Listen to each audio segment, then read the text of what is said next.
गांव में बिट्टू अपनी बड़ी बहन नेहा के साथ रहता था। उन दोनों के माँ बाप की बचपन में ही मौत हो गई थी। एक की बात है, बिट्टू बहुत रो रहा था। तभी उसकी बहन नेहा ने बिट्टू से पूछा कि बिट्टू, तुम इतना क्यों रो रहे हो? और बिट्टू बहुत ही उदास था।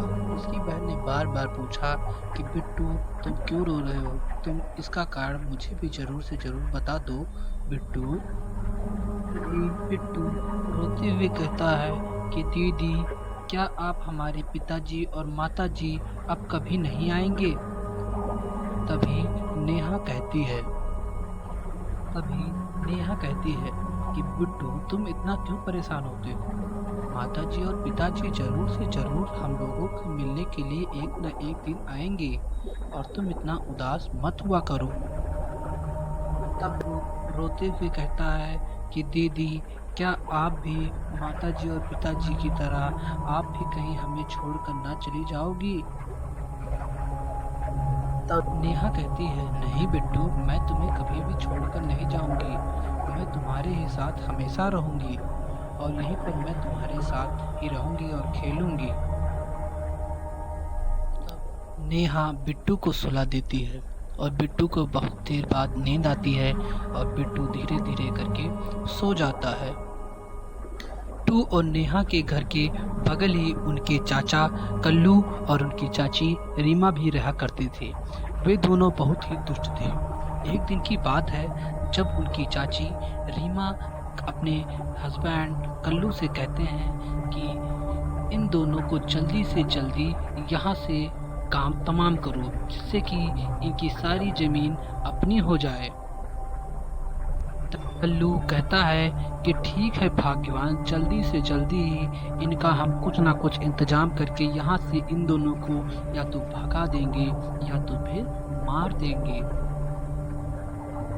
उसी रात बात है, जब कल्लू अपने बगल के घर में बिट्टू और नेहा को मारने की कोशिश करता है। वह एक बहुत ही गंधनुमा विषैली गैस को उस कमरे में छोड़ देता है, जिससे कि बिट्टू तो बच जाता है, लेकिन उसकी बहन नेहा तुरंत ही, जैसे ही उसको सूखती है, तुरंत ही वह गिर जाती है और वह मर जाती है।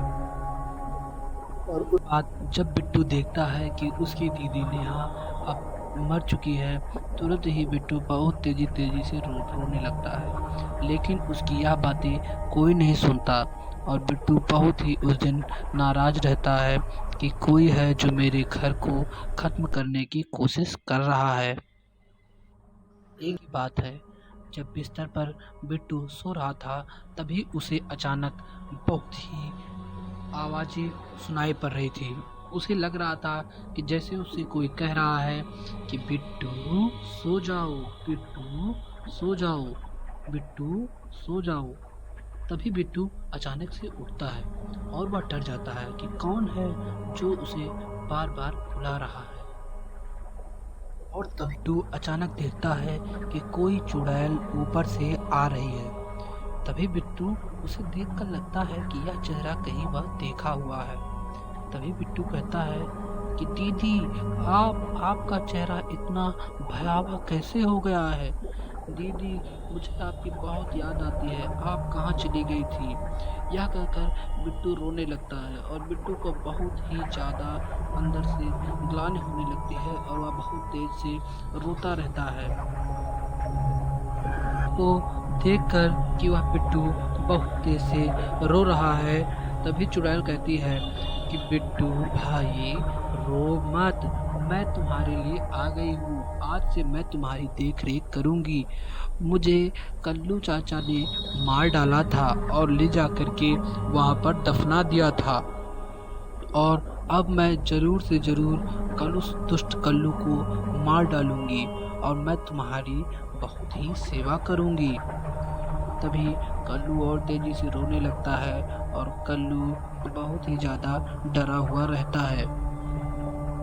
तभी कल्लू कहता है कि दीदी, आपने तो कहा था कि आप मुझे छोड़कर नहीं जाओगी, लेकिन उसके बाद भी आप मुझे छोड़कर चली गई। अब बताइए कि कौन, आपने जो कहा था आपने वह नहीं किया।